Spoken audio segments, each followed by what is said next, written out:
Je vous salue respectueusement dans le précieux nom de notre Seigneur Jésus-Christ. La semaine dernière,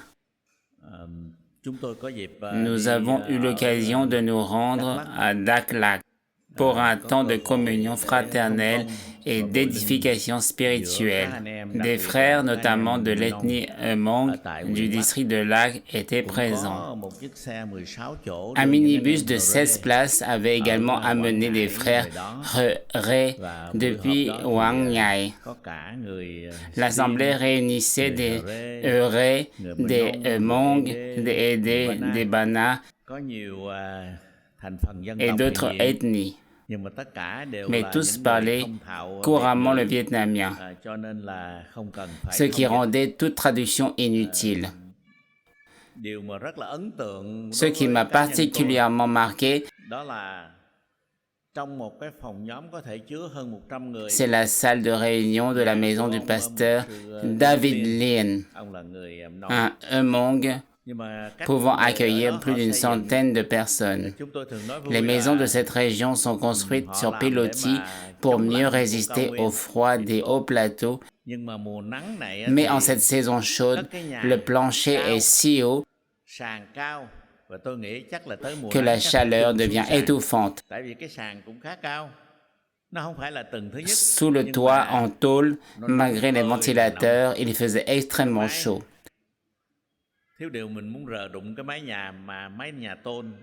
Quelle chaleur!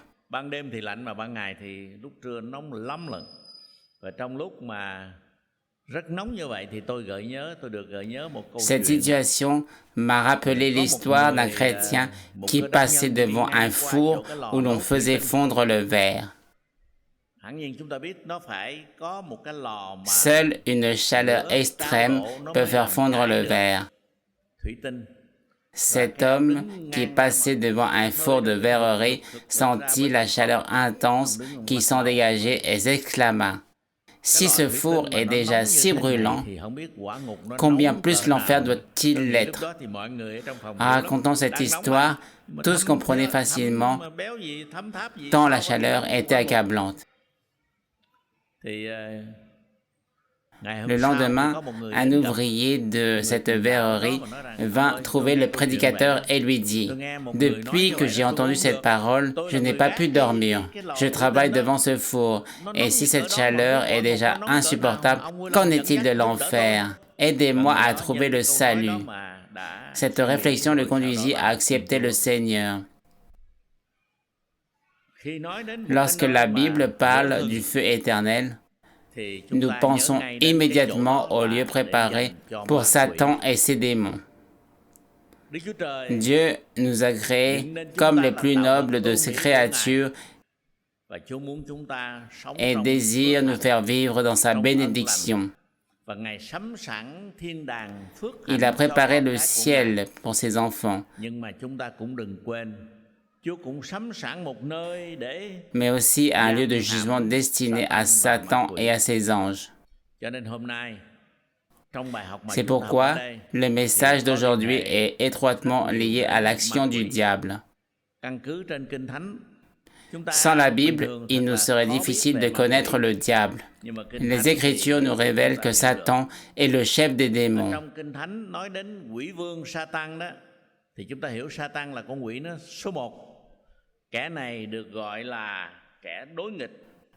Dans l'Ancien Testament, son nom signifie l'adversaire, et dans le Nouveau Testament, diabolos signifie l'accusateur.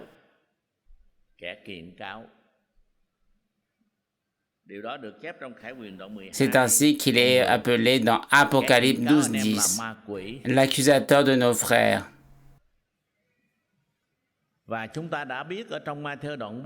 En Matthieu 4, il montre à Jésus tous les royaumes du monde et leur gloire,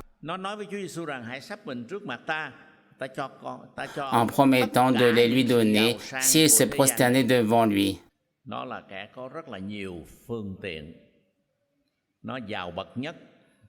Satan dispose donc d'immenses richesses et d'un pouvoir que nul homme ne peut égaler.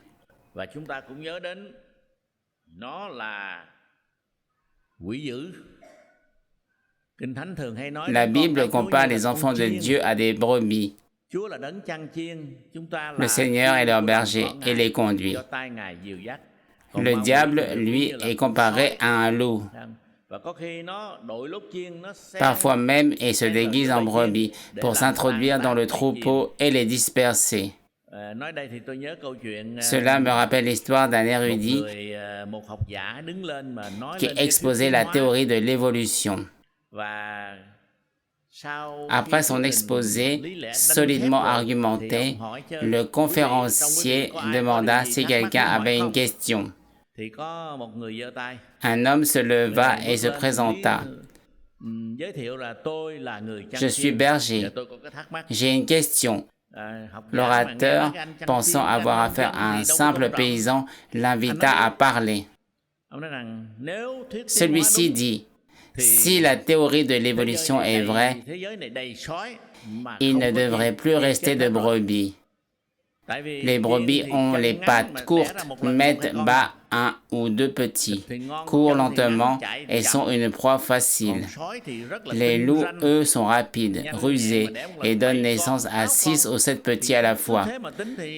Logiquement, il devrait y avoir de plus en plus de loups et de moins en moins de brebis. Pourtant, c'est l'inverse que nous observons.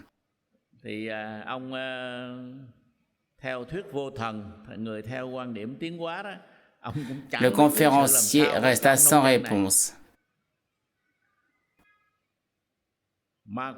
La Bible compare le diable à un loup. J'ai moi-même visité une région où vivent des loups. Au Vietnam, ils sont rares. Mais dans la région de Hualan, à Son La, il leur arrive de traverser la frontière depuis le Laos. Lors d'un de mes séjours, une vache tombée dans un ravin avait été dévorée par une meute. Les loups n'attaquent pas seuls. Ils chassent en groupe, poursuivant sans relâche leur proie. Les loups poursuivent la vache jusqu'à qu'elle recule et tombe dans un ravin. Blessée ou incapable de se relever, elle devient une proie facile. Un loup seul ne pourrait jamais abattre un bœuf, mais il agit avec ruse.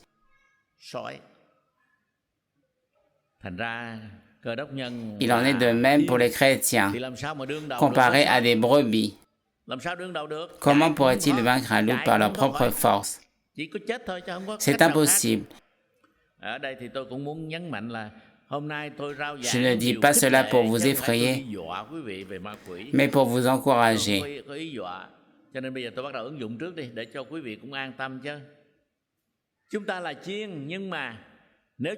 Une brebis isolée loin de son berger est vite exposée au danger. Si ce n'est pas le loup, ce sera le python, l'aigle, le lion, l'hyène, l'ours ou d'autres prédateurs. Un grand aigle peut même saisir une brebis, l'emporter dans les airs, puis la laisser tomber pour la tuer avant de la dévorer. Une brebis sans berger devient inévitablement la proie des bêtes sauvages.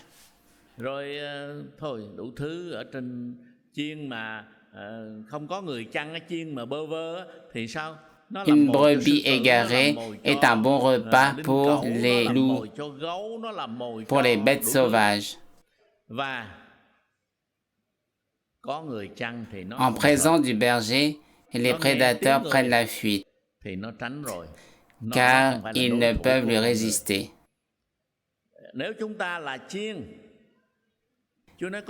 Jésus compare tous les hommes à des brebis, mais celles qui restent en dehors de son troupeau sont particulièrement vulnérables.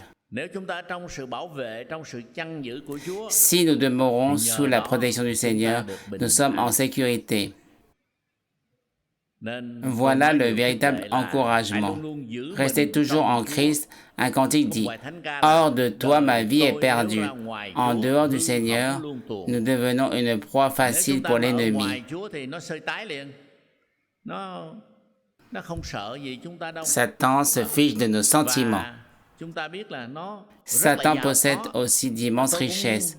Certains aiment afficher leur fortune, parfois acquise de manière douteuse, et promettent d'aider les autres, mais cet argent finit toujours par manquer. Mà ông ham phô trương tiền, nhưng mà tiền của những người đó bao nhiêu? Chu cấp cho anh em được bao lâu? Hứa rồi cũng giúp một ít, rồi một thời gian cũng phải thôi. Mỹ còn bỏ chạy mà nói gì mấy cái ông này. Cho nên nếu người nào tự phụ về tiền bạc thì nên nhớ rằng mình không là gì. Il n'y a donc rien de vraiment digne d'admiration. Đó, có những điều nó muốn mua chúng ta bằng tiền mà nó có thể mua chúng ta bằng rất nhiều tiền. Nói như Nam Cam nói. Celui qui met sa confiance dans l'argent est voué à l'échec. Si le Seigneur ne nous gardait pas, nous serions facilement achetés.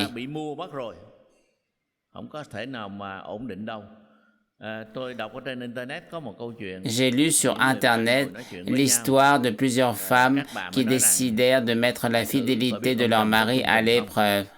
L'une d'elles créa un faux profil, engagea peu à peu la conversation, multiplia les compliments, proposa un repas.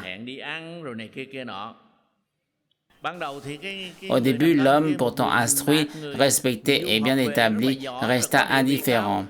Mais peu à peu, séduit par cette femme qui semblait l'admirer, il finit par accepter. Sa femme comprit alors qu'il avait échoué au test. Cette histoire montre combien l'être humain est fragile. Même les plus forts, les plus intelligents ou les plus capables de tomber facilement devant la séduction. La Bible présente Satan comme le tentateur et il use de 1000 ruses pour faire tomber les hommes. Sans la protection du Seigneur, notre défaite serait certaine.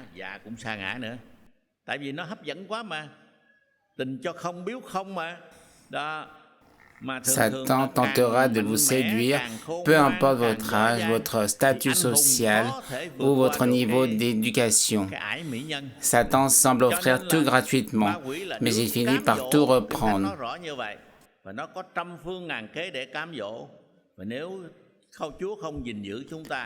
Il est très facile de tomber. Satan peut nous tenter par l'argent, par les plaisirs ou par toutes sortes d'autres séductions. Il peut aussi recourir aux menaces et à l'intimidation. La Bible nous révèle qu'il est extrêmement rusé. Ce n'est pas pour rien qu'on parle des ruses du diable. Lorsqu'il tente, il se montre séduisant, mais lorsqu'il dévoile sa véritable nature, il se révèle d'une grande cruauté.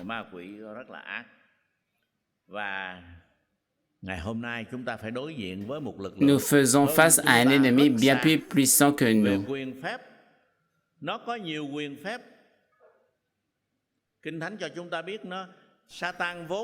Satan, autrefois chef des anges, possède encore une grande puissance, une intelligence remarquable et une longue expérience. Face à ces stratagèmes, personne ne peut tenir par ses propres forces. Appuyer sur ses propres forces mène à l'échec. Sans la miséricorde de Dieu, nous irions d'échec en échec. C'est pourquoi Psaume 56:10 déclare « Je me glorifierai en Dieu quand je crie à lui, mes ennemis reculent. » Notre véritable ennemi est le diable. Chaque fois que nous invoquons le Seigneur dans la prière, Satan est contraint de battre en retraite. Cela signifie que le jour où nous négligeons la prière, Satan se rapproche de nous. Pendant la guerre, on employait une expression, s'accrocher à la ceinture de l'ennemi pour le combattre. Si nous ne vivons pas dans la dépendance du Seigneur, le diable nous tient de si près qu'il devient impossible de lui échapper. C'est pourquoi Psaume 56 nous exhorte à invoquer Dieu. Nous sommes incapables de vaincre par nous-mêmes, mais le Seigneur nous garde. Apocalypse 12, 10, 11 nous dit que Satan est l'accusateur des frères. mais que les croyants l'ont vaincu à cause du sang de l'agneau et à cause de la parole de leur témoignage. C'est pourquoi j'encourage souvent l'Église à demander chaque jour que le sang de Jésus les couvre.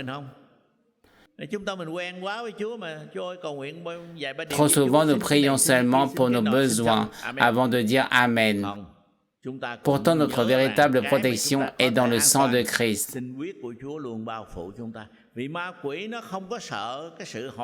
Le diable ne craint ni nos cris, ni nos forces, ni les armes humaines, mais il redoute le sang de Jésus. Lorsque nous prions pour une personne possédée, nous chantons souvent ce cantique. Puissance dans le sang, puissance parfaite dans le sang précieux de l'agneau. Car toute la puissance réside dans le sang de Jésus. Nous n'avons aucune puissance en nous-mêmes. Mais le sang de Jésus possède toute autorité et Satan le redoute. Beaucoup de gens ont peur du diable, mais les croyants qui marchent avec Dieu n'ont pas à vivre dans la crainte, car le Seigneur est avec eux. Son sang les couvre et sa main les protège, comme l'annonce Ésaïe. C'est pourquoi nous pouvons avancer avec assurance. Psaume 23:4 dit: quand je marche dans la vallée de l'ombre de la mort, je ne crains aucun mal, car tu es avec moi. Et Jésus promet en « Et voici, je suis avec vous tous les jours jusqu'à la fin du monde ». Matthieu 28:20.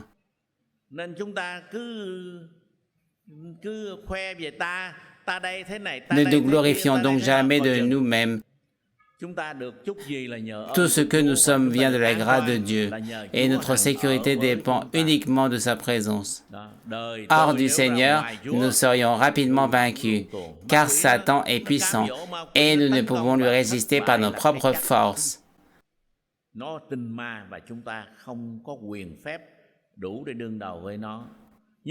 Mais lorsque nous nous opposons à lui au nom de Jésus-Christ, le Seigneur accomplit sa promesse. Luc 10:19. Voici, je vous ai donné le pouvoir de marcher sur les serpents et les scorpions. J'ai souvent appliqué cette vérité. Ne pensez jamais que vous devez affronter Satan d'égal à égal. Non, nous regardons vers le bas, car il est sous nos pieds. À la croix, Christ l'a déjà vaincu. Puisque Jésus est avec nous, nous n'avons plus à le craindre. Je me souviens de ma fille Ai lorsqu'elle était toute petite. Un soir, une coupure de courant plongea la maison dans l'obscurité. Effrayée, elle courut s'accrocher à mes jambes. Je la pris dans mes bras pour descendre l'escalier. Tremblante, elle me dit: « Je n'ai pas peur, papa. Nous avons Jésus, n'est-ce pas? »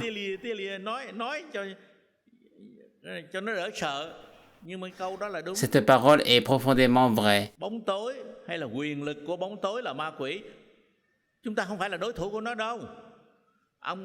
ne pouvons pas lutter seuls contre les puissances des ténèbres. Mais avec le Seigneur à nos côtés, nous n'avons plus rien à craindre. Psaume 56:10 déclare: « Quand je crie à toi, mes ennemis reculent. Je sais que Dieu est pour moi. » Beaucoup ignorent cette vérité. Ils vivent dans la peur et cherchent du secours auprès de toutes sortes de divinités, d'esprits ou de puissances. Mais aucun d'eux ne peut véritablement sauver ou protéger. Prier toutes sortes de divinités ne servent à rien. Quand bien même nous nous tournerions vers tous les prétendus porte-bonheur aux divinités de ce monde, la bonne étoile, le trèfle à 4 feuilles ou le fer à cheval, tout cela demeure vain. Notre secours ne vient pas de la chance, mais du Seigneur.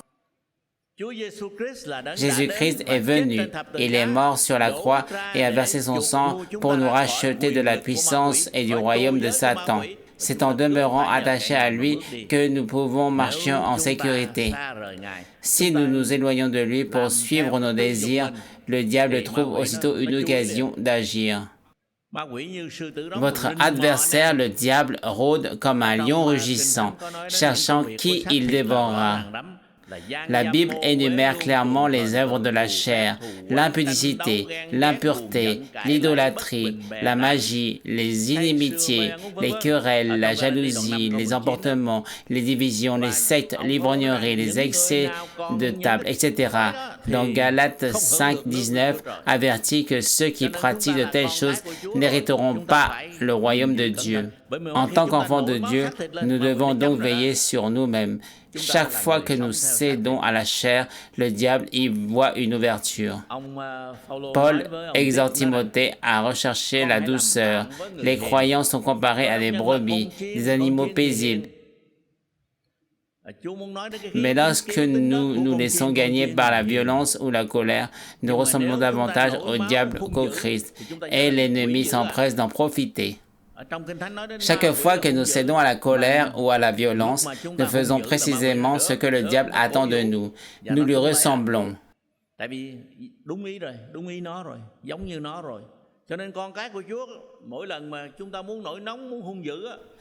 Souvenons-nous que nous ne sommes pas les enfants du diable, mais ceux de Dieu, le Dieu bon et plein d'amour.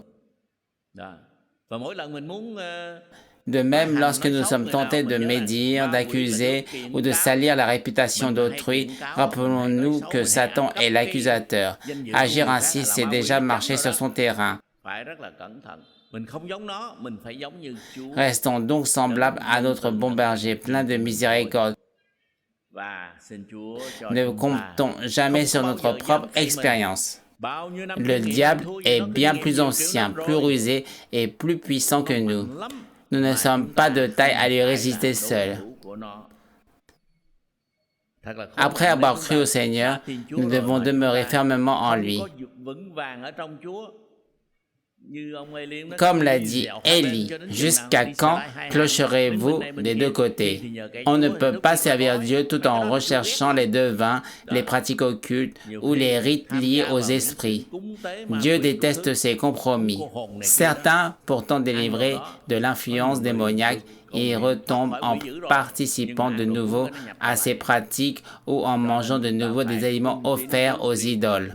Restons donc fidèles au Seigneur chaque jour et demandons-lui de nous préserver de tout ce qui pourrait nous ramener sur le terrain de l'ennemi. Tout ce qui appartient au domaine de Satan, il s'en empare aussitôt. Que le Seigneur nous fasse miséricorde et nous accorde la puissance qui se trouve dans le sang et dans le nom de Jésus-Christ. Marc 16, 17, 18 déclare « Voici les miracles qui accompagneront ceux qui auront cru. En mon nom, ils chasseront les démons. Ils parleront de nouvelles langues. Ils imposeront les mains aux malades et les malades seront guéris. Celui qui croit en Christ peut vaincre Satan en son nom, car l'ennemi a déjà été vaincu et placé sous les pieds du Seigneur. Nous ne devons donc pas vivre dans la peur. Je connais quelqu'un qui se disait pasteur, mais qui chaque nuit allumait toutes les lumières dans sa maison par crainte des démons. Pourtant, la peur ne fait que renforcer l'ennemi. C'est un peu comme un chien. Il sent la peur et attaque plus facilement, tandis qu'il hésite devant une personne qui reste calme.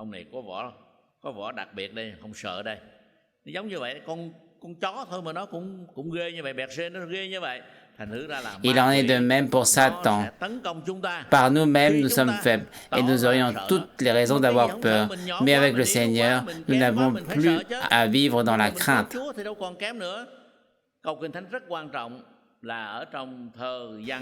Un verset essentiel se trouve en 1 Jean 4, 4. Celui qui est en vous est plus grand que celui qui est dans le monde. Tout dépend d'une chose. Christ demeure-t-il réellement en nous? Si le Seigneur habite dans notre cœur, alors celui qui est avec nous est infiniment plus grand que Satan, le prince de ce monde.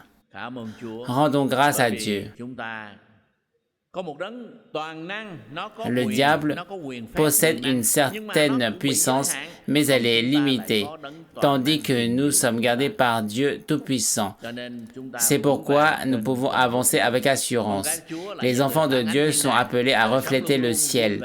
Leur vie est marquée par la joie, non par le découragement, le pessimisme ou un visage constamment abattu. Même la mort ne doit pas nous effrayer. Pour le croyant, elle n'est qu'un changement d'adresse. Nous quittons notre demeure terrestre pour entrer dans la maison du Père.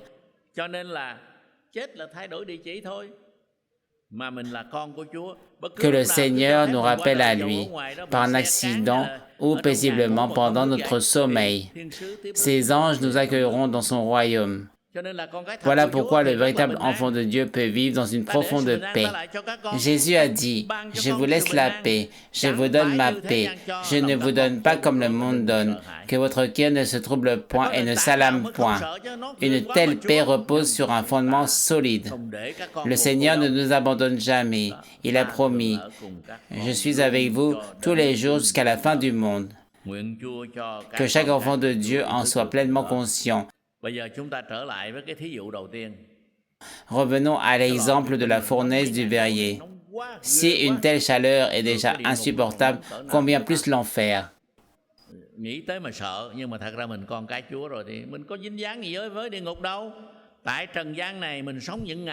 Pourtant, pourquoi le croyant en aurait-il peur? Nous appartenons à Christ. Dès ici-bas, nous vivons déjà les réalités du ciel. Comme le dit Deutéronome 11, 21. L'enfer existe, mais il n'est pas notre destination. Le Seigneur demeure en nous. Satan ne peut rien contre eux qui lui appartiennent. Au contraire, c'est lui qui recule devant le nom de Jésus. Ne le craignons donc pas.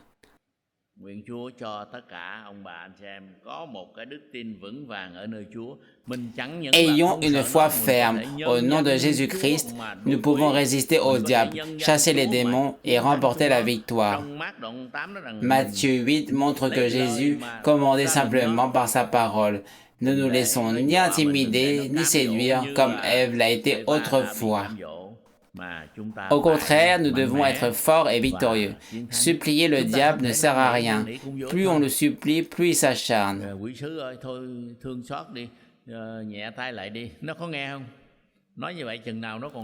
En tant qu'enfants du roi des cieux, nous avons reçu une autorité. Au nom de Jésus-Christ, nous pouvons lui donner l'ordre de partir. La Bible nous enseigne clairement cette vérité.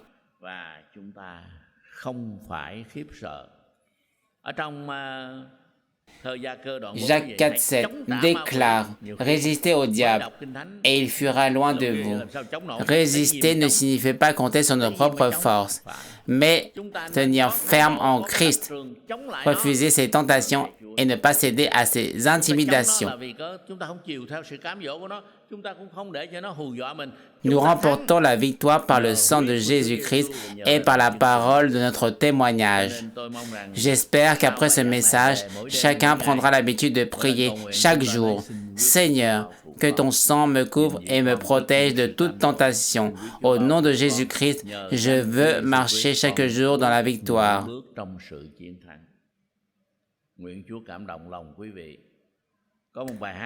Un cantique dit, « Il n'y a qu'une seule porte pour entrer au ciel. De chaque côté de cette porte, tout est différent. De quel côté vous trouverez-vous? Rester dehors est une tragédie. Entrez donc dans l'arche du salut tant que la porte est encore ouverte. » L'arche de Noé était le moyen que Dieu avait préparé pour sauver ceux qui lui obéissaient. Pourtant, seules 8 personnes y sont entrées. Noé, sa famille et ses belles-filles. Tous les autres furent engloutis par le déluge. De même, au retour du Seigneur, ceux qui seront sauvés ne seront pas nombreux.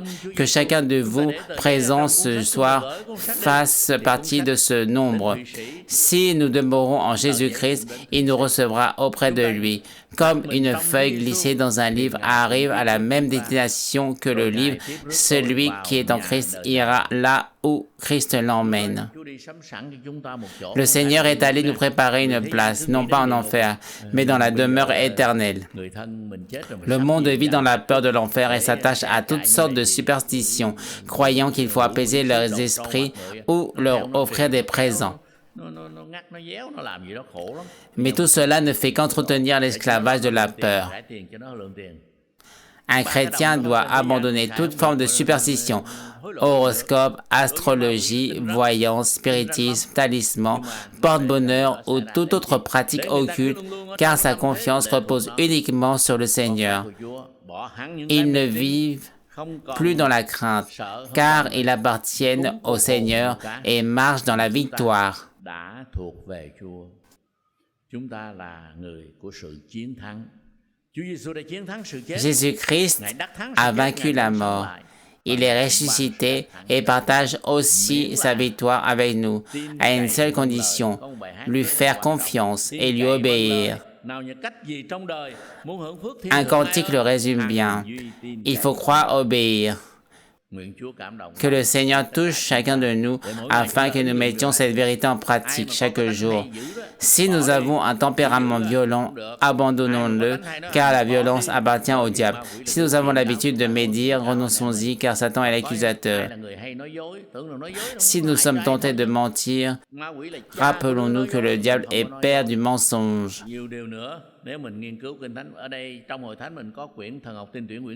En étudiant davantage les Écritures, nous comprendrons encore mieux ces réalités. Rendons grâce à Dieu. Nous lui appartenons. L'enfer est une réalité, mais il n'est pas notre destination. Notre espérance est le ciel. Que le Seigneur accorde à chacun de vous de vivre chaque jour sous sa grâce, sa protection et sa fidèle garde. Amen. Không nên khuất kế xa tan, nghe theo ắt mang tội. Một lần xua quân nghịch tan, thêm kinh nghiệm một mối. Hỡi chiến sĩ hay tiền khu, gươm thiêng giết tư dục. Nguyện nhìn xem